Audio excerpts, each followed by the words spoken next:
play for round number 1 of GP Minneapolis.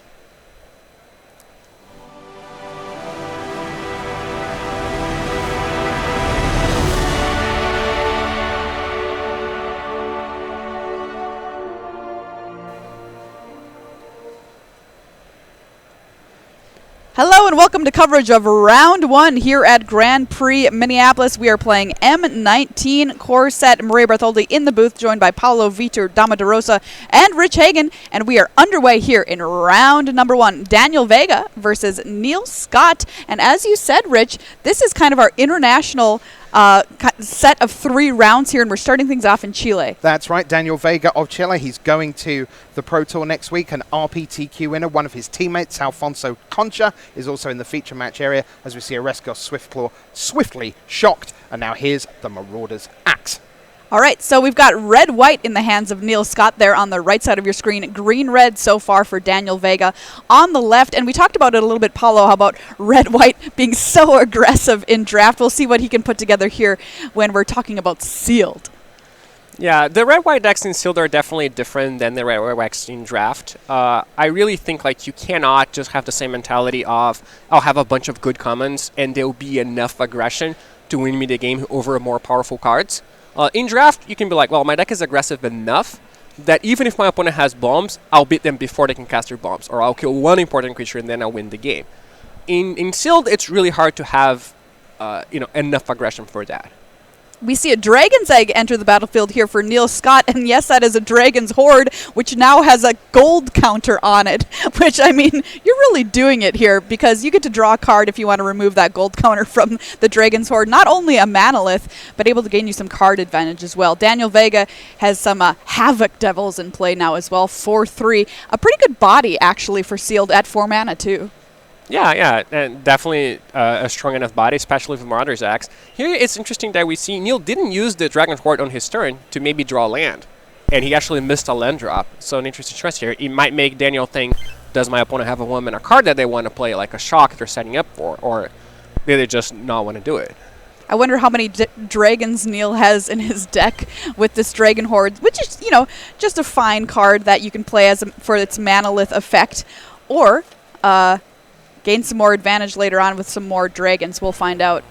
Yeah, and it works especially well with Dragon Egg because you get a counter when the Dragon Wand comes into play, and then if you get a Dragon Token, you get another counter because you don't have to be casting the dragon. So sure. That could become a Dragon Egg / divination card for him. Awesome. Inferno Hellion hits the table here for Neil Scott, 7-3 Trampler. Yeah, just like Newark Airport, the lights just went off. Yeah, I was like, what's going on here? Did we forget to pay the power bill? Oh, no. Okay, we're fine. Inferno Hellion, what do you think about this card, Paulo? I don't love it. It's very one-dimensional. It only blocks or attacks once. It's a card that I can play. It's very good with that enchantment, the Sarkhan's... Oh, Sarkhan's Unsealing. Yeah, it is the easiest way to trigger that card. And if you have this combo, it's devastating. You just win the game on the spot. It's also kind of good on Sunday. Right? It's like a perfectly presentable card in a red-white aggro deck. On turn 4, and you hit with it on turn 5 along with 3 of your other creatures. That's perfectly fine. It's just less good here. Yeah, I mean, it depends on what you're doing, right? We do see an aggressive deck. Red-white is usually aggressive, so it could be a perfectly serviceable card. But I would generally rather have the Devil in my deck, like the 4-3. Bristling Blower is the play here for Daniel Vega. Another 4-power creature. Where is that Sarkhan's Unsealing? Marauder's Axe still not equipped and no attack either. Pass the turn back over to Neil. Yeah, we're probably just going to see the Inferno Hellion on defense here, I imagine. It's not worth attacking for 7 and losing a creature. It's better to just leave it back to block and actually trade with one of Daniel's creatures, which kind of shows you that it's not that great as a 4-drop because you're much happier trading with your opponent's card than anything else, especially in a spot like this. Especially as if it is on defense, it's potentially trading with something like an Oresco Swiftclaw even. Ugh. Yeah. That's just wrong. Well, he just proved me right here, immediately attacked. Or proved me wrong, rather. I'd say immediately attacked. But yeah. Ooh, are we going to see another dragon? Nope. Just a fire elemental here. A 5-4. But he did get in 4-7, knocking Daniel Vega down to 13. And that's right, the Inferno Hellion has to be shuffled back into Neil's deck there. And that's kind of, we're seeing it in action here. Well, I got in for 7, but now it's gone, maybe forever.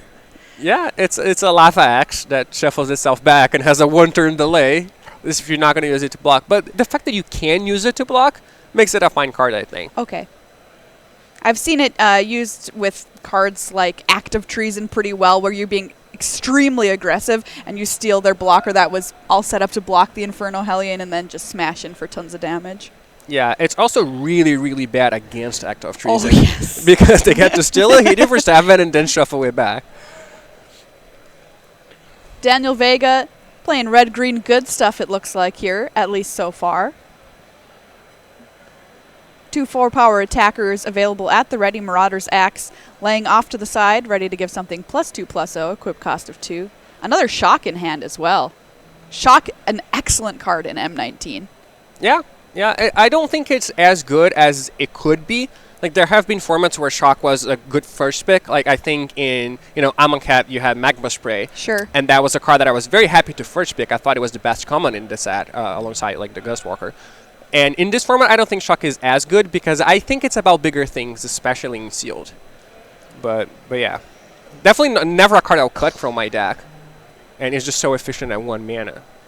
Do you think the 3 toughness is kind of the magic number as far as toughness goes in M19? Well, it seems to be this game. But yes. I think it's important to have 3 toughness. It depends on what kind of creature you are. Like, if you're a flyer, for example, I think being a 4/3 is important because it lets you get through Giant Spider and survive Shock. But there's also Strangling Spores, so you ideally would rather have 4 toughness. Then there's Electrify, so you'd rather have 5 toughness. So I'm going to say the real magical number is 5 toughness. Ping! But you'll do it with 3 if you don't have a choice. All right, a big attack here from Daniel Vega. Dragon Egg jumping in front of that Bristling Boar. The Havoc Devil's getting in as well. Dismissive Pyromancer, the follow-up play. And this is a handy little card. Lets you rummage for a single mana, or you can pay 3 and tap and sacrifice to deal 4. Yeah, definitely a good 2-drop. The thing about 2-drops in Limited is that sometimes they're just outclassed in the late game. So you can't have too many of them. You can't just be drawing 2 mana 2/2s on turn 10. But this is a 2/2 that actually does something great on turn 10. So a card that you're always very happy to have in your deck. Do you have a number you're thinking about just generally as far as how many 2-drops you're willing to put in your M19 Sealed? It really depends on what type of deck you have and what the 2-drops are. Like, if I'm, a defensive deck and I have Reassembling Skeletons, for example, then I'll play a huge number of them if I have them. But I think this is not a format where you need 2-drops to block. There are formats in which you just need 2 mana 2/2s, like Walking Corpse, you have to play it. I think I would be happy in a not aggressive deck with like 3. And if I'm a super aggressive deck, which I don't think is usual in Sealed, more so in Draft, then you can have 6 or 7 even. But the thing is that the 2-drops aren't that good in this format. We have had formats where 2-drops were so good that you were just happy playing a 2-drop into another 2-drop on turn 3 because they were so powerful. And the 2-drops aren't aggressive in this format. Nothing pushes through. So they're all creatures that just get brickwalled so easily by a 1/3 or a 2/4. So you can't have too many of them or you cannot win the late game. Can I just check with chat that currently you have sound but just a still image? Just put a yes in chat if you are getting sound but a still image. Because if that's true, we're going to go into an audio version of the stream, which I think... radio. Okay, so here's the radio version. On the left-hand side of the screen, which is predominantly black with some grey highlights, there's some red and green lands. They're full art lands, and they tap for red and green mana, respectively. Then there's a red creature on the battlefield and a Marauder's Axe, which is grey round the edges and then kind of graded between black and orange. And that's towards the top part of the screen on the left, as we look, because we can still see it. That's underneath a Havoc Devils, which is a 4/3. Then there's the Bristling Ball, which is another 4/3. Meanwhile, the Dismissive Pyromancer has gone to the graveyard. And on the right-hand side of the screen, Neil Stott, who's on 14 life here in round 1 of GP Minneapolis, playing Sealed deck with 41 minutes and 6 seconds left on the clock, is about to cast a Dismissive Pyromancer of his own. You get the idea. Over to you, Maria. All right, so Shock is going to take care of Neil's Dismissive Pyromancer. There was an attack in the previous turn. Daniel Vega at 11. Havoc Devils in play, equipped with the Marauder's Axe and a Bristling Boar. So we're back over to Daniel Vega's turn. Rich, did you purposely freeze the stream so you could do that? Hey, listen, I don't need an excuse to be silly. This is known. You've spent a whole weekend with me on a stream. You know I don't need the excuse. Oh, okay. It sounds like everything's back to normal. Yeah. All right. So no more radio version, unfortunately. Right, clothes back on. Yeah, unfortunately, Oh, well. we're all very upset about that. You just got to sit there in silence. It must have been great. All right. So things looking okay for Neil Stott, I'd say. We just had a chump block from the dismissive Pyromancer last turn from Daniel Vega, too. Yeah, that is interesting because the Pyromancer could obviously just untap and kill the Fire Elemental with its second ability. So it's the players are signaling that they don't think this game is going to go much longer. They just think it's a race and it's going to be over in 2 turns. And you see, there's a 5-4 and they're 4-3 attacking. Like, none of the 4-3s waited back to block, and the Fire Elemental wasn't interested in blocking either. So no one really likes blocking in this game. It's, I think both players are just going to swing all their creatures at each other and then hope one of them dies quicker. Hey, I'm all for attacking here. So a Gargoyle Sentinel back on defense for Neil Stott. 3-3 with Defender, pay 3, loses Defender, gains flying. So it looks like it's just going to be the Havoc Devils attacking for 6 here for Daniel Vega. They do have Trample, which, I don't know, I've really liked Trample in M19. That might sound like a strange thing to say. Because, it's a great keyword generally, but being able to force over damage using stuff like Marauder's Axe or any number of enchantments, auras, can be kind of important, especially when your opponents are playing some big, beefy green creatures set back to block. Yeah, and even when it feels a bit of a triumph when you get through a 3 toughness, like a 1-3 or something. The fact that 3 is actually quite a lot of hard work to just reach out and kill. The fact that you get to kill it and then do a little bit of extra is kind of nice. Goblin Motivator, the play here for Daniel Vega. We're going to move the Marauder's Axe back over to the Bristling Boar before we pass the turn back over to Neil. And Goblin Motivator in a sealed deck, Paulo. We're getting aggressive. Yeah, we are. I mean, both those players are aggressive decks, right? So it doesn't surprise me that they're playing that. It is a card that I'm always very happy to play in drafting my red decks, and I won't necessarily play them in my red decks in sealed. But at the same time, if you're a dedicated red deck, then you might as well play it. You're already committed to that. But if your red is just for removal spells, then that's not really the card you're looking for. But it does seem like both those decks are aggressive enough that they want Goblin Motivator. Okay. That's good to know because obviously, very good in an aggressive red draft deck, as you mentioned, but is it good enough in sealed is, the question, the threshold that we have to cross. Yeah, it really depends on what your deck is doing. I would say about half the time you're red. Okay. All right, Neil Scott, 8 life. Back over to his turn. We still have that Fire Elemental in play. 2/2 Dragon with Fire Breathing and the Gargoyle Sentinel. We did draw a card, by the way, on his last turn off of that Dragon's Horde.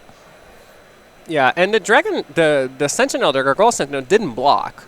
And he could have blocked and traded. He would have taken some trample damage, but he would have got rid of the 4-3, the Havoc Devils, but decided not to. And now he's not going to attack with it, which might just lead to, blocking another creature with it on the following turn, which just means he took more damage.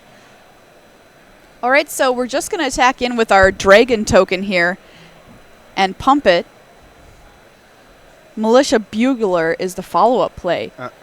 So we're going to take a peek. Ooh, and there's some nice ones on the top of Neil's deck, unfortunately. So many rares. Is it 4 rares he just put in the bottom? I think so. Is that a transmogrifying wand? There was a transmogrifying wand. There was a resplendent angel, and that's all I saw because I was just... I think there was a Sarkhan. Really? Well, not Sarkhanvolt. The Planeswalker.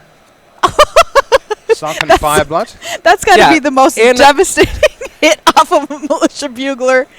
And Johnny's Last Stand, I think, was the 4th card. Yes, so I think it was 4 rares. Oh, I'm sorry. Bye. I shouldn't laugh. That's painful. See ya. Oh, Militia Bugler. How could you do this to me? Yeah, that is unfortunate. It's still fine. Like, he's still in a fine position. Also, if he loses and his friends say, what about your rares? He can't say, never saw them. Yeah, that's true. He saw them all game 1. Still didn't win. Well, they're all on the bottom now. And we've got a 2/3 Vigilance in play. He needs a Shuffler effect. I was just thinking that. Yeah, what is there anything that lets you do that? I don't think so. Isn't everything No. like it just gets done to the bottom, doesn't it? It's like even if someone Chaos Wands you, all the cards. That would actually do it. Chaos Wand. The opponent makes Chaos Wand, taps for 4, activates. He's got basically like 1 instant or sorcery. It's right near the bottom. All those cards get shuffled randomly to the bottom, and then all his 4 rares come to the top. Sorted. We figured it out. Got it. Yep, nailed. Yep, I guess that could happen. I don't think it will, just so you know. Not expecting it. All right, so Daniel Vega down to 6 life. Neil Stott at 8. So look at Daniel there in his Foo Fighter shirt. And a big attack in here. Even the Goblin Motivator hitting the red zone. Wow, very unexpected. So yeah, now you have to think what's going on. That's certainly not just a chump attack. I mean, it could be, but it's unlikely. So what is going on? Are you going to see like a Trumpet Blast? That is a play that would make sense because it would make the Motivator trade with any of the creatures that is more likely to block it. But then Neil can just put the Fire Elemental on top of it. So we've got to block at least one creature here. Yeah, if you're going to play around Trumpet Blast, then you also have to block the Havoc Devils because it's 6 power, and by itself it will be 8 power, which is lethal.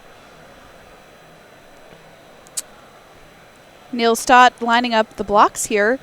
Bristling Boar, Havoc Devils, Goblin Motivator all swinging in.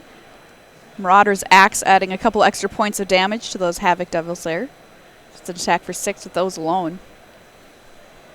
How do you like the Axe, by the way, Paulo? I think it's good.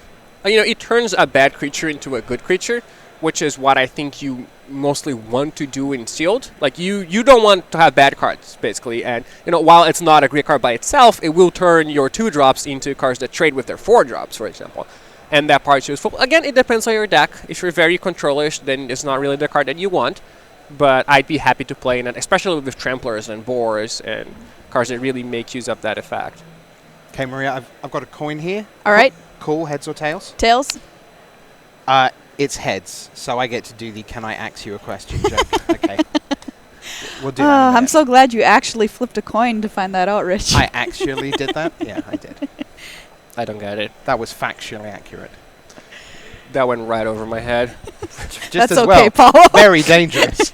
Keep living that blissful life over there. Yeah. Sure Strike, it looks like, was the trick that Daniel Vega had here.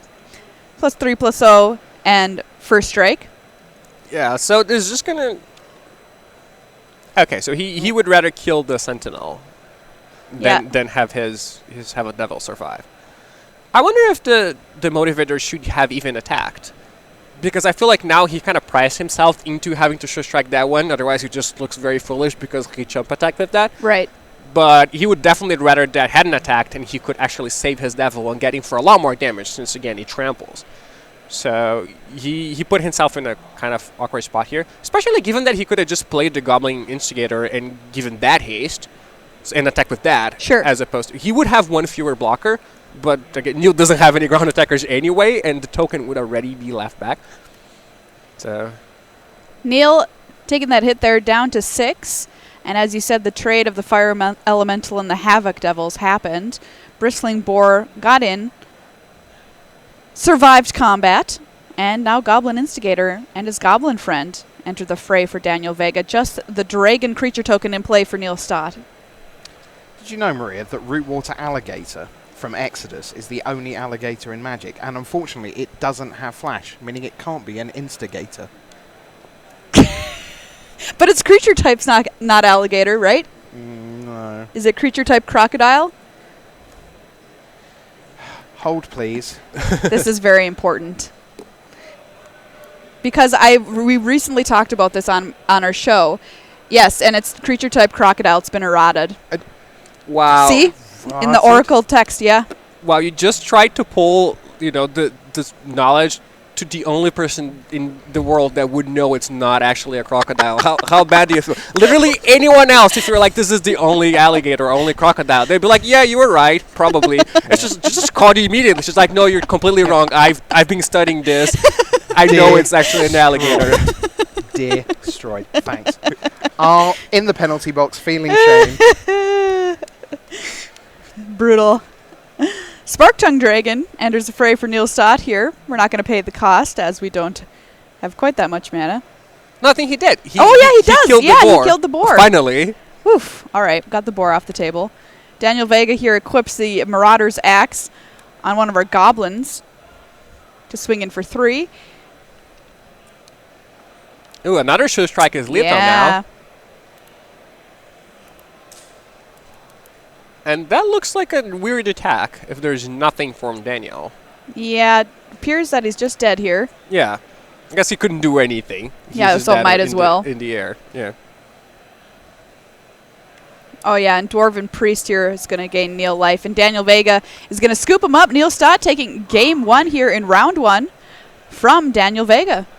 All right, so we're part of International MTG launch, the first 3 rounds coming to you with players from 3 different countries around the world. Round 1 features all Chile. That is Alonso Tagler, Alfonso Concha, Daniel Vega will be there in the feature match area. He's our main match kicking off. Round 2, we're going to head to Australia in the company of Jacob Golding, James O'Rourke, Lachlan Saunders and Ivan Schrader. And then round 3, Paolo gets to commentate on 4 of his compatriots, Wow Caparros, Vanya Casati, Vito Grassato, and Guillaume Mayan. Was I 0 for 4 on pronunciation there? Oh, yeah, not even close. Thank you. Good. Nothing but net. I'm just getting destroyed here. I'm sorry. It's like when they ask me afterwards, Rich, why the long face, I'll tell them about the alligator thing. Well, but it's like you weren't supposed to know how to pronounce the names. Okay. You.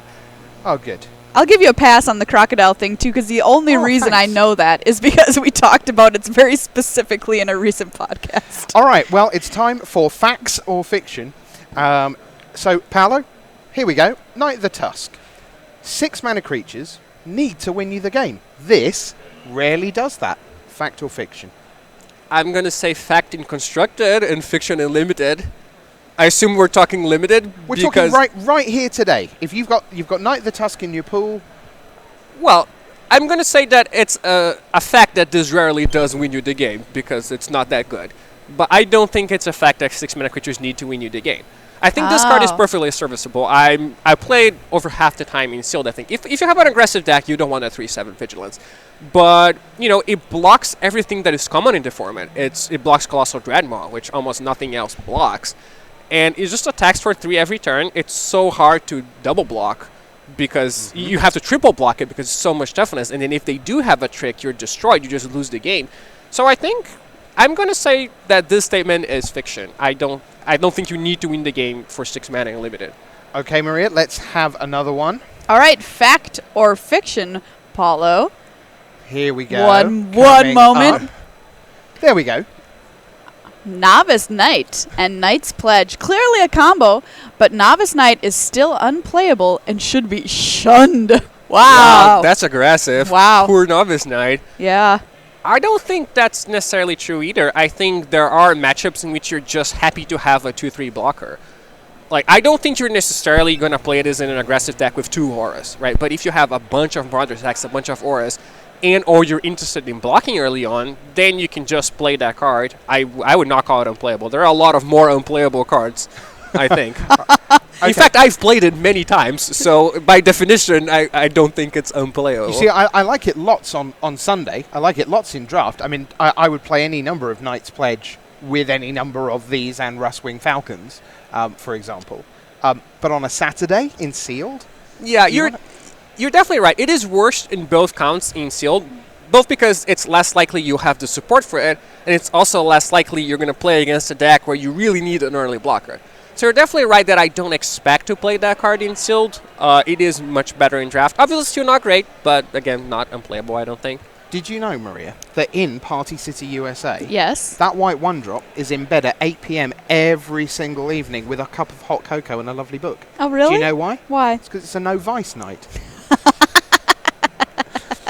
And with that, let's get back to the players who are gearing up for game number 2. There you see them still shuffling. We're going to bring you fact or fiction in between game 1 and 2 of our main match each round this weekend as we delve a little bit deeper into M19, looking at individual cards, individual combos, giving a sense of where they might be positioned within the format. So Daniel Vega of Chile, 1-0 down. He's heading for the Pro Tour next weekend. PT 25th anniversary as a result of winning an RPTQ alongside Alfonso Concha, who we'll see in a little bit in the feature match area. Smiles all around there from Neil Stott as well. I'm having a great time, Paulo, playing M19 Sealed. I know it's a core set, which is traditionally simpler and kind of entry level for players who are learning the game, but for whatever reason, I'm really enjoying M19. Yeah, no, I think it's cool. It's simpler, but it's not like, everything is necessarily obvious. I think there is some depth to it. Not as much as Dominaria, for example. Sure. No, Dominaria Sealed was also kind of simple. Dominaria Draft was really, really good. But yeah, I think it doesn't necessarily look like a core set in the sense of the core sets that we've had in the past. I think it looks like just a normal set, but maybe on the more simple side of it, but still not, just an introductory level product. Right. So Daniel's keeping here in game number 2, 1-0 down. Looks like they both are. All right. There we go. We are underway here, game number 2 between Daniel Vega and Neil Stott. And we've got the motivator in play on turn 1 exactly where we want it, Paulo. Yeah, that's definitely where it's best. Ooh, another one drop from Neil Stott, though. Rustwing Falcon's going to hit the table and say, well, at least the Instigator's not getting in by itself. I mean the motivator, sorry. Yeah, the natural predator. Oh, yeah. The Birds 1-2. love goblins. Very easy to pick up in talons. And we didn't see little Rusty Dubs come down in game number 1 at all, so be interesting to see if Neil has some Knight's Pledges, for instance, we've been talking about in his deck list. Pretty neat question in chat, actually. Fajitas Command says, does WotC require commentators to be positive about the product, or can we say what we want?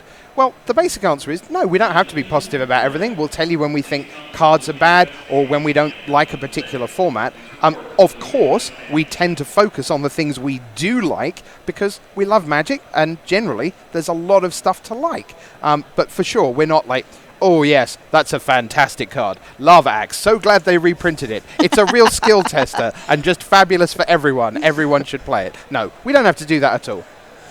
All right, so Dismissive Pyromancer was the play last turn for Neil Stott, was met with a shock from Daniel Vega, and that Marauder's Axe is going to come down on his turn once again. And Rustwing Falcon hitting the red zone for Neil, getting in for another single point of damage here. Will knock Vega down to 18. Follow-up play, Resplendent Angel hits the table. I love this card.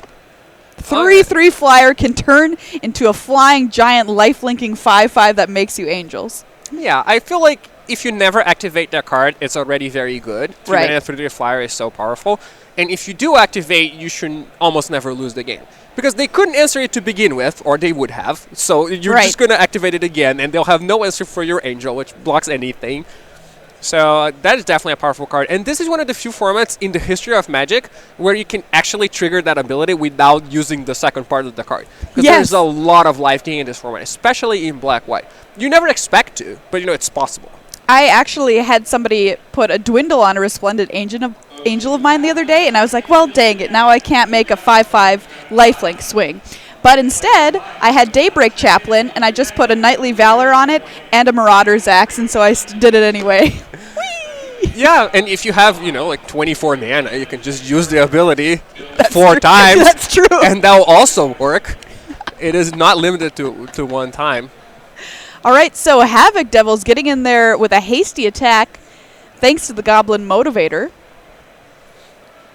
Yeah. Roberto Gonzalez in chat, by the way, Maria, says, Daniel. Oh, not Daniel. Oh. Please, he's from Chile. Stop saying the name in English. Now, I think he's just done that for effect. So I think it's Daniel. Danielle. Let's try that rather than Daniel. Danielle. Yeah. And yeah. Got it. Daniel. Yeah, can do that. I will say that you are a lot closer to the Chilean names than you were to the Brazilian names. Oh, I hate you. You just went back and doubled down on slapping me about the face. No, but I'm saying you're doing a good job of the Chilean names. That is also another way to interpret what you just said, yes. Yeah, I think it's easier to Americanize them. Like, because you have Daniel, right? Yeah. You don't have Guilherme. Like, there's nothing that... Ooh. It's actually our William. What now? Guilherme. That's one of the... Guilherme. That's what I just said. Yeah, kinda. Oh boy, I'm gonna try in the Brazilian round. Yeah, you know Guillaume Matignon. Yeah. It's the French version of Guilherme, which is the Brazilian version of William. Okay. Good. Or Wilhelm. We'll call them See? Bill. Billy. Yeah, we don't do that. Billy Mergem. No one will know who that is. He will be watching it and he'll be like, who's Billy Mergent? It's like, someone said I had a feature match, but it was someone called Billy Mergem. Yeah. Do you know why the nickname for Willen is Bill? That's never made any sense to me. I'm always very puzzled by it. Why is it no I Will? don't know. LMG Will is another TFY. one. They've just got other, somehow. Like Peggy is a nickname for Margaret. Does that Wait, make any what? sense? Yeah. No, And it doesn't Peggy. make any sense. Yeah. Sky. I never versus knew this- that. We have some very strange traditions here in the U.S.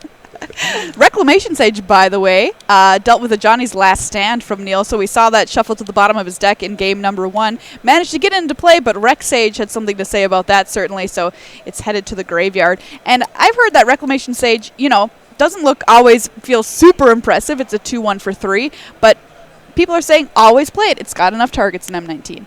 Yeah, I think there is an artifact sub-theme in M19. The blue and white cards do care about artifacts, so you see those being played. Even though there aren't that many great artifacts in the set, so it's not like there's an artifact that everyone will play. There's no Icy Manipulator type of card, Right. but still there are players looking for artifacts. And there are also enchantments. There's Luminous Bone, there's Dwindle.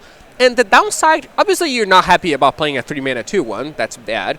But that's the worst case scenario. Sure. And the best case scenario is you just kill a powerful 4-mana rare and you get a 2-1 to boot. So I think I would never dream of cutting that card. Especially since once you've already seen targets. Like he saw Dragon's Horde. Yep. And he knows his opponent is white, so it could have Luminous Bonds. even if he didn't Pyromancer's necessarily Cage, say it. something like that. Yeah, yeah. So I would always play it. And then if I saw a lot of my opponent's deck and thought they didn't have a lot of artifacts or enchantments, especially if they're like base green, for example, but not auras. So it has to be like very specific, because blue has artifacts, and then white has artifacts, and white has enchantments, and green has auras. So they're not like, it has to be a specific, like black red might not have enough targets. Okay, so now we're going to see Resplendent Angel really do its thing here from Neil. We're going to activate the ability, give it +2/+2, and lifelink. And like the card says at the beginning of each end step, by the way, if you gain 5 or more life this turn, create a 4/4 White Angel creature token with flying and vigilance. And there we see it hit the battlefield. So Boom. Daniel Vega really up against it right now. That giant spider not doing enough. So this is a must-kill situation for the Resplendent Angel here for Vega. And by the way, that 4/4 that it made is still going to be hanging around. Oh yeah, and the spider can trade with the 4/4, but he's just going to make another one. So Yeah. that doesn't really accomplish anything. Ooh, Rabid Bite. Okay, so the spider was suited up with the Marauder's Axe and Rabid Bite here, dealing with the Resplendent Angel. Yeah, that does do it. Now Yeah, the spider all can- right. That's nice. Good stuff. Rabid Bite. I love this card. I love playing green specifically because of Rabid Bite in M19. It just is gross. 2 mana and you usually just kill anything.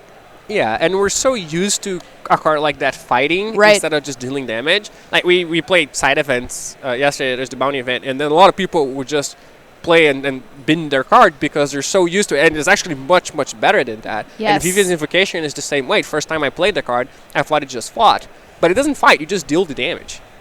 Luminous Bonds, though, from Neil here, is going to lock down that giant spider from Danielle. Yeah, and it's interesting that the Angel token has Vigilance, so it doesn't even have to tap. Obviously, it's not blocking at this point if the opponent at 6, but if you're not used to the card, you might also not know, because not all Angel tokens have Vigilance, That's true. right? But this one does. Vega got in a swing there with a hasty bore thanks to Goblin Motivator, knocking Neil down to 13, but he's at 2. Oh, Sky Scanner will buy him some time here. Fire Elemental hits the table for Neil. Yeah, I think if we see an attack from the board, I probably want... No, he probably can just take it and then attack back and force 2 chump blocks. He's at a healthy enough life, Dodo. But if we see, the axe being placed on the board and then an attack, we might see a block from Neil. We might not, depends on what's in his hand. Okay, so we are going to equip the axe on the board, and it's going to be a pass back. I don't feel like Danielle can actually pass here. I think he kind of has to attack and hope to win the game somehow. Unless his deck has a lot of answers to that Angel, which I can't imagine is true in Green-Red. I don't know his list, but like, he's on a one-turn clock. Right. So he has to do something, I think. It's kind of like you have to ask yourself the question, well, I'm definitely losing this Angel, right? But under what circumstance do I win? Yeah. I think his best shot is hoping his opponent attacks with his 2 creatures, then he can attack with the boar and play maybe a combat trick to do the last point of damage. Like, because right now he has 12, even if he gets through with 2 attacks. But yeah, Danielle drew a land there, I do believe. Ooh, Demanding Dragon. Okay, well, this buys yet even more time. Yeah, that is an answer. And that could explain why he didn't attack. So Stott here has to make a decision, either to sacrifice a creature or take 5 to the face. Looks like he is happy taking 5. Ooh. Wow. That's a surprise. I would have sent the Swiftclaw packing. Right? Well, the Swiftclaw does block the boar. Sure. So Okay. you're... Like, if you imagine that your opponent's going to attack, you're going to lose the Fire Elemental, I think I understand why you would take 8 here. Because even though a 3-1 isn't good in the late game most of the time, there is a 4-3 on the opposite side. Right. So it makes sense that you'd value your 3-1 more. Dwarven Priest for Stott will gain him even more life, and we saw him have this card kind of at a clutch moment last game, too. Life total back up to 12. Yeah, and here Neil is 1 removal spell or 1 combat trick away from winning the game, I think. Fire Elemental turns sideways here for Neil Stott. Bristling Boar will trade. Well, if you're going to offer that trade anyway, then the 3-1 is not that valuable. But, you know, he just gained 4 life. The 5 life isn't that valuable either. Demanding Dragon stabilizing things in the air, though. Bigger than the Angel token on Stott's side of the battlefield. Yeah, but the Dragon, unfortunately, does not have Vigilance like the Angel does. Right. So it can't attack. So we're just in a stalemate where if Neil draws something, he wins. And if Danielle draws something, he doesn't necessarily win. He still gives Neil a bunch of turns to draw out of it. So I still like Neil's position here, even though, in theory, Danielle has the better board. Just because the life totals make it so that no player can do anything, and then Neil is just... They're both on a top deck situation where if one player does top deck, they win, and the other one doesn't. But it's definitely close. It could go either way, depending on what they draw. This has been a decent first match for the weekend. I've enjoyed this one. It really has. Okay, so we know that Vega has 1 land and 1 other card in hand, sitting here tanking a little bit on what to do this turn, because as Paulo mentioned, 1 card could crack it wide open for either side. Yeah, and you know, also, we're assuming Danielle has something, because if he doesn't, he's just dead. You know, there are 3 attackers on the side of Neil and only 2 blockers on the side of Danielle. But if he does have something, then that means no attacks. So that's another reason for taking that 5 damage. Like, you want the 3-1 as an attacker at this point. Vega 2 life to Neil Stott's 12. I had a fun game that Megan and some of her friends invented the other day, which was you get to choose a rare to have from an M19 pack, but if you choose one that's too good, you get an isolate instead. Well, who judges if it's too good? It's, you know, who's ever just been chosen as judge for this round. Okay. So Smash. He's turning him sideways. All right. Everyone in for Neil, and there's a handshake. All right. Vega, in fact, didn't have anything, so that is the match going to Neil Stott, 2-0 over Danielle Vega. So Neil Stott takes it. Chilean goes down fighting indeed, in round number 1. But we've got much more action coming our way from Chile. That's our round 1 feature. Everyone for Chile in the feature match area in round 1. Australia in round number 2. And then Brazil in round number 3. How was the GP in Brazil a couple of weeks back? Had fun? Oh, it was awesome, yeah. I did commentary, I didn't play. Yep. But even then, it was the biggest GP ever in South America. I guess it's the biggest in the Southern Hemisphere ever. I'm Right. not confident, but I would okay. imagine it is. We had like 1,500 people. Yep. We had all the 25-year anniversary celebrations. So we had cupcakes, and we had people from R&D went there. Like Aaron Forsythe was there, Trick was there. So people got to interact with them, and all the good players from Latin America were there. Right. And we had a massage stand, which was great. And also, seeing Maria in yellow here reminds me, of course, you got to watch the football on the Friday. That wasn't great because we lost. But did you? We did, yeah. Oh. Yeah. Well, it's not like England won the tournament either. I didn't know that, Paolo. Yeah, we did. Teach you to mock me during the round. Right, we're going to come right back after these messages with some Time Warp Magic featuring more from Chile. See you in a minute.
Welcome back to Grand Prix Minneapolis. Rich, Maria and Paolo here with you for round number 1. It's International MTG launch, which means we're focusing on Chile, and that means it's time to head back down to the feature match area. We're going to show you a Game 3, this time featuring Alfonso Concha, an RPTQ winner from Chile, in town for the Pro Tour next week.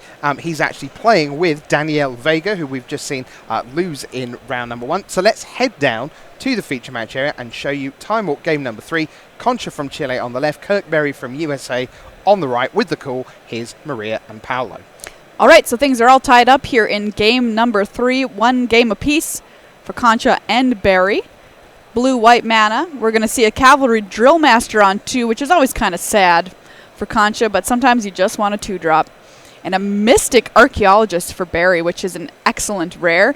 Definitely doesn't want to trade with this 2-1 here. No, that would be embarrassing if you have. Sometimes you have to, right? But yeah. It's the dream for the Drill Master. Let's say that. It's the dream for the turn 2 Drill Master. And even Wind Mage hitting the table for Concha here. A nice little 2-2 that can get pumped up if you play an instant or sorcery. Green and blue mana in play for Kirkberry. Just the Mystic Archaeologist at the moment, but I think he's considering matching one Wind Mage. What? Mind Wage, yeah, Wind Mage with another, and gets in for 2. Willing to take the trade there. Yeah. If Concha accepted it. So we are just bashing back and forth here as both of Concha's creatures hit the red zone as well. I feel like if I'm Kirk here, I kind of want to block. Like I have the card that's going to win the late game, so I don't want to trade damage here. But yeah, like the Archaeologist will make sure you win the late game, and also I believe he has the Toming Hand, the card that draws cards too. Oh sure. So yeah, the Arcane Encyclopedia I think is in his hand, so he's pretty much covered for the late game. It is interesting that he chooses to anticipate during attacks rather than leaving cancel up. I think he has cancel in hand. Yes. So he just decides not to leave the mana up and wants to make sure he hits his land drops. But at this point, if I'm Kirk, I would be more worried about dying. So I would probably play more conservatively. I would block the 2-2 with my 2-2 and probably not cast that cancel. Because now he can draw 2 cards, but he's kind of under pressure. Scholar of Stars for Concha joins the party on that side of the table, and we have just been attacking every turn. And there's the Arcane Encyclopedia for Barry, and just has to pass back. 2 mana open. Yeah, I feel like I would also just rather draw 2 cards with the Archaeologist at this point rather than play the Encyclopedia. Using your mana more effectively. Yeah, and you get an immediate effect. The Encyclopedia does nothing, and yeah, we see that he ended up trading anyway, so he might as well have traded the previous turn. And this turn he could have just played. Oh, he couldn't have played the Bella because he didn't have double green. Oh, he did. No, he didn't. Nope. Okay. Skilled Animator here, which is kind of a fun card, is going to turn that Buck into a giant 5/5 monster that's going to swing in for an attack. And we've got the Animator back to block the Drill Master, and Concha just has to pass the turn right back. Yeah, and at this point, if you're a Kirk, you're like, what's in my opponent's hand? Right. Do they have a 3rd color that they aren't showing? Is that why they haven't played a spell? Or do they just have a bunch of 6 mana cards or double white cards? Because you've clearly presented, enough good targets that a removal spell would have been played already. A counter spell would have been played already. Right. So what is it? What is in his hand? Scholar of Stars draws Kirk a card. No play from Alfonso, and Alfonso is just going to scoop him up, extend the hand. Kirkberry taking down that match 2-1. All right, so with Chile 0-2 in the feature match area so far, that only leaves us 1 more match to show you. For that, we're going to go right back to the start of the round. And we're going to see Alonso Tagler of Chile. Now, he's not actually playing in the main event at the Pro Tour next week, but coming for the trip of the lifetime, as it were. Now, you see, you don't say trip of a lifetime to Minneapolis either, do you? Hey?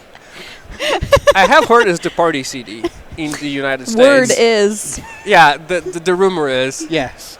I would say word on the streets, but you've only got one, haven't you, really? So, word on the street, Nicolette. So, anyway, And it's only round one. Mic drop. Just the round one. You got All me. right, so let's head back down to the feature match area. Once again, with an Argentinian shirt in the background, it's time to go back to the feature match area for Chile, and it's Michael Anderson against Alonso Astroza Tagler of Chile. Here's Maria and Paolo once again. Okay, we are underway here, back in game number 1. Back in time, as it were. And there's a Dryad Green Seeker for Alonso, a card which I absolutely adore. Do you like this card, Paulo? Oh, it's so good. I think it's probably the best uncommon in the set. It's so, not surprising. It's surprisingly powerful. You don't expect it to be that good, and then it just wins you the game. I have friends I was playing with, and they just said, tap, draw a card. Which is not really what it does, but a lot of the times it is. Yeah. Also, it looks like Groot. It does I look like that. Groot. Yeah. Daggerback Basilisk here. Michael Anderson going to take a read of this card. It's a 2/2 with Death Touch for 3 mana. Yeah, the thing is that in a format like, M19 Limited, a lot of the time you lose because you flood it out. Yeah. And this card makes it almost impossible that you flood out because you only draw a land if there are 2 lands consecutively on the top of your deck. So at any time that you would draw a land, you're just drawing a regular card instead. So if it looks like it's only getting you lands, but that's kind of deceiving because it's also removing lands that you would have drawn. So you're effectively drawing a card every time that you hit a land. So an activation here of the Green Seeker for Alonso on his turn. Yeah, also when you use it is very interesting. Yeah. That people have been discussing that. I think if you have, if you're flooded out, then you want to use it on your upkeep because you don't want to draw a land. Right. But if you need to draw a land, which Alonso did, then you have to draw your card and then use it because then you get an extra shot of hitting a land. So I think he used it correctly there, but there are situations in which you want to do it on your upkeep. I'm sure we'll see them as the tournament progresses, that if someone is fled out, they'll do it on their upkeep. And obviously if they want to block with it, they'll do it at the end of their turn, but most of the time you just want to do it on your turn if you're not blocking. Vinemare there met with an Essence Scatter from Anderson. A great card to Essence Scatter. Duress here from Anderson as well is going to take a peek here at Alonso's hand. He's just playing constructed, isn't he? It's like Duress, Essence Scatter, maybe Shock along in a bit. Duo land Yeah. on turn Yeah. 1. Yeah. All right, so we're going to take the Lightning Strike away from Alonso. We actually had an... Oh, wow. Oh, That's such disrespect for Groot. I cannot condone that. taking down the Basilisk instead of Groot. Yeah, that is not right. I think that is part of the reason why that card is so good. People Yeah, just they underrate just don't it know. so much. You have to be beaten by it once before you understand that you're going to be beaten by it in almost every game that it's left in peace. Right. I think the issue is that you don't see that you're being beaten by it. You're Right. bit by it, but even if you do get bit by it, it's not obvious that it was the cause. It's not like the archaeologists that we just saw. You're like, well, my opponent drew 4 extra cards. Obviously, that's what beat me. Like this, you can look at this game and you're like, well, the opponent just drew an extra land. No! So- It's like it needs flavor text on it that says, I'm drawing a spell every turn for the rest of your life. Yeah, it's like an abundance. Like you Yes. choose spell. Oh my, yes! Yeah. It's absurdly powerful. Oh no, it's very good, but I understand why it's deceptive. Yeah. But yeah, in that spot, like he killed the Basilisk, which isn't really doing anything. It's just trading for the 3/2. So Anake Ogre here for Alonso is going to get into the red zone. Avon Windmage entered the battlefield last turn for Anderson. Thornhide Wolves for Alonso here as well. And we know that Michael has a pretty good hard card hiding out in his hand. Nicol Bolas. And there he is. All right, so our 4/4 Elder Dragon hits the table. Alonso will have to discard. And then that is a nice checklist card. beware. It is gorgeous, isn't it? Yeah. Because a lot of the time with checklists, you're like, well, this is awkward. I don't know which one it is if you have multiples. But this is clearly a Nicol By Bolas. the way, So how can it be a checklist card when there's only one thing? You can't have a list of one thing, can you? Can you have a list of one thing? I suppose you Absolutely. can. Because, go to the grocery store, Little What's on Debbie your- snack what's on your cakes. list? That's it. Little Debbie snack. what is that? That sounds delicious. Little Debbie snack cakes. Put that on your target list, Rich. Okay.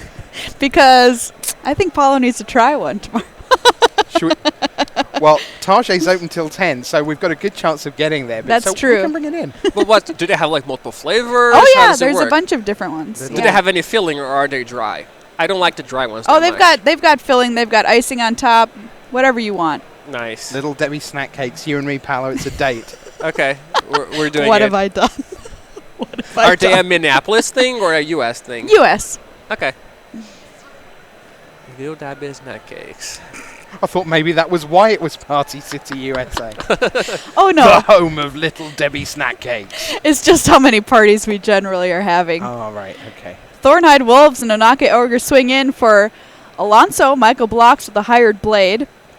But there is a clock ticking, and it is the clock to 7 mana here from Nicol Bolas. P.S. I have a 4/4 flyer as well. Yeah, I really feel like the clock is that the 12 life versus the 4 damage in the air more so than the 6 damage in the air actually more so than the 7 mana. I don't think we're going to see a flip there. Public service announcement. It's possible that Dryad Greenseeker may not win this game. Oh, it's very unlikely that it will. I mean, there is a cancel for Michael, and I believe a Neonate would just chump block. Yeah. So Alonso has to have 2 answers this turn, and we know I guess he can't chump block because of the Siege Breaker, but even then, he's 1 damage short. So if he activates the Siege Breaker, then he can get in for 11, but that's not enough. And then if he has a combat trick or a shock to finish Michael off, there is a cancel to stop it. So I think we're going to see we're going to see Michael win this game.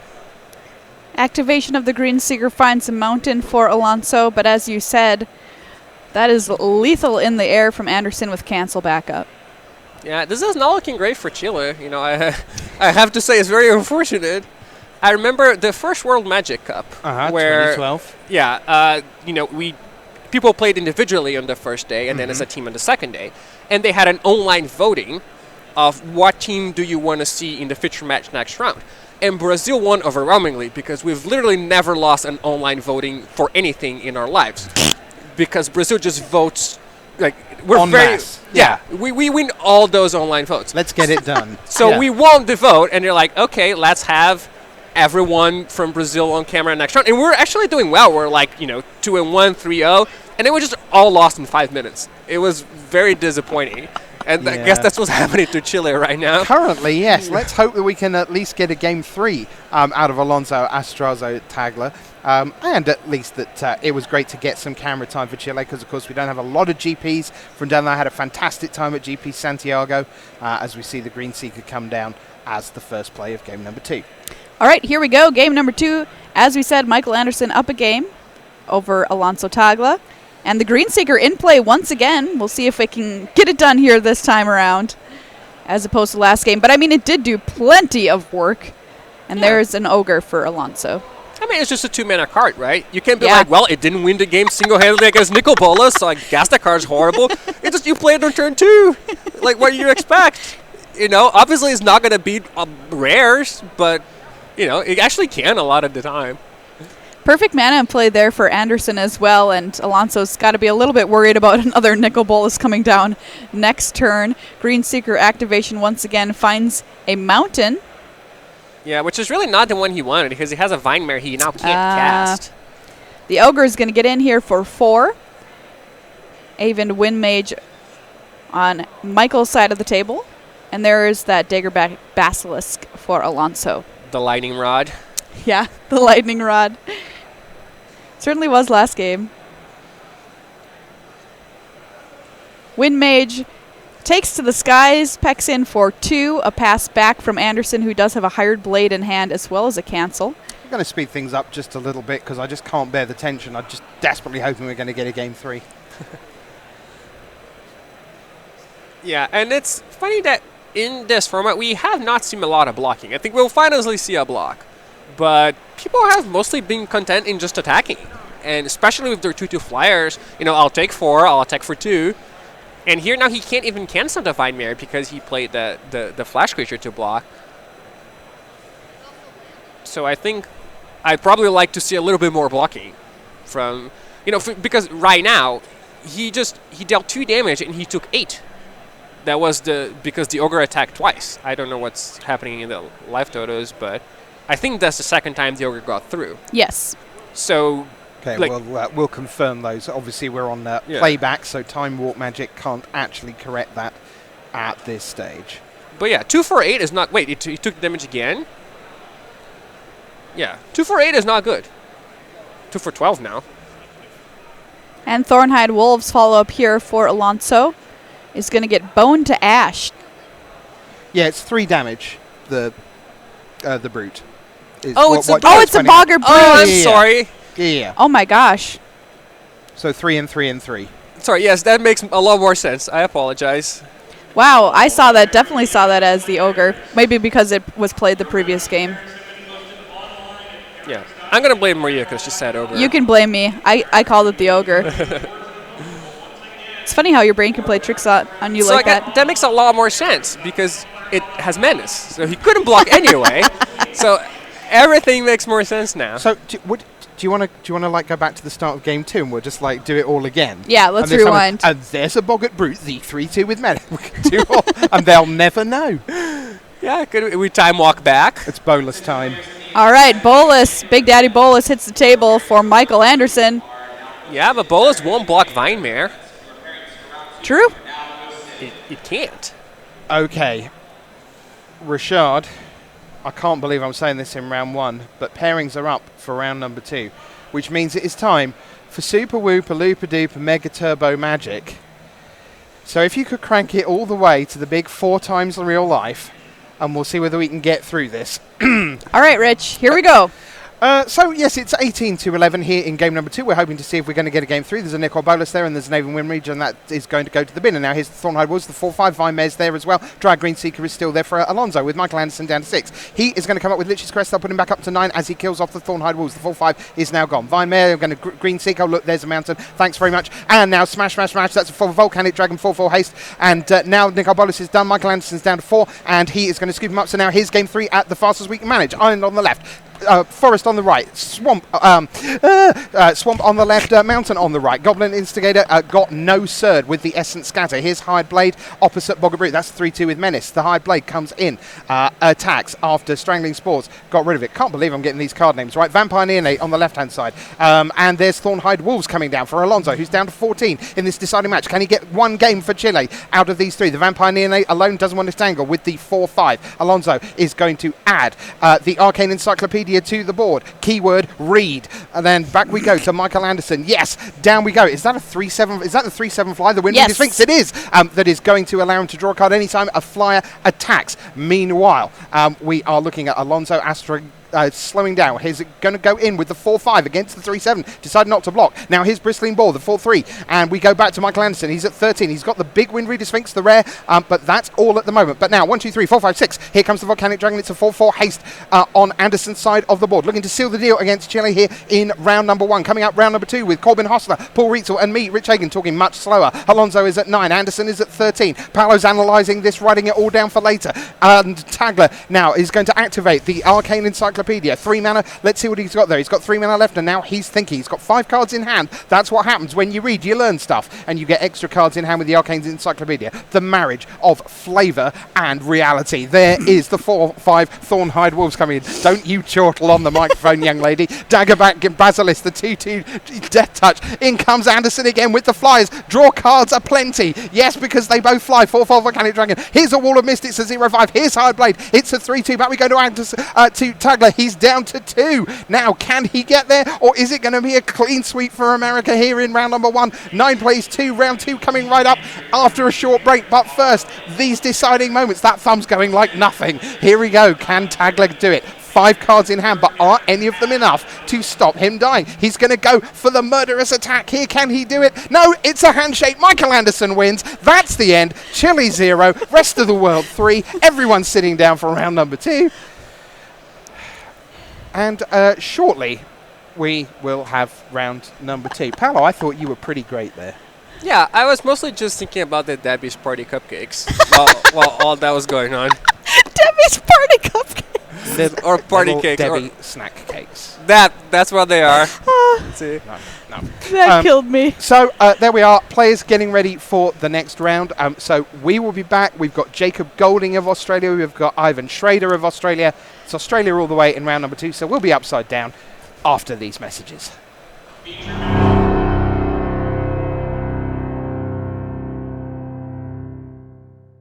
Fans are the people we want to hear because there are way more fans than there are Wizards employees, for one.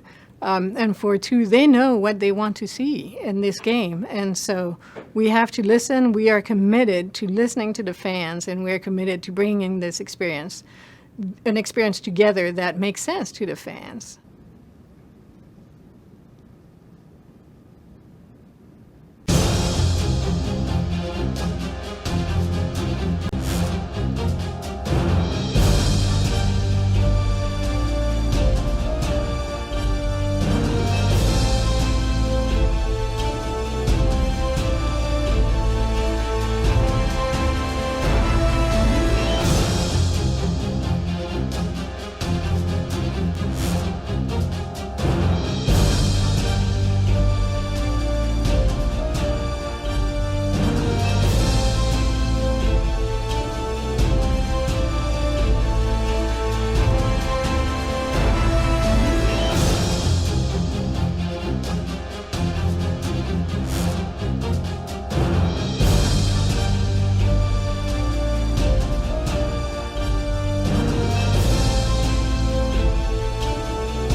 To MTG launch the International Edition, Rich Hagan alongside Corbin Hostler and Paul Reitzel. Now, you may not know all three of us, especially this fine gentleman to my right.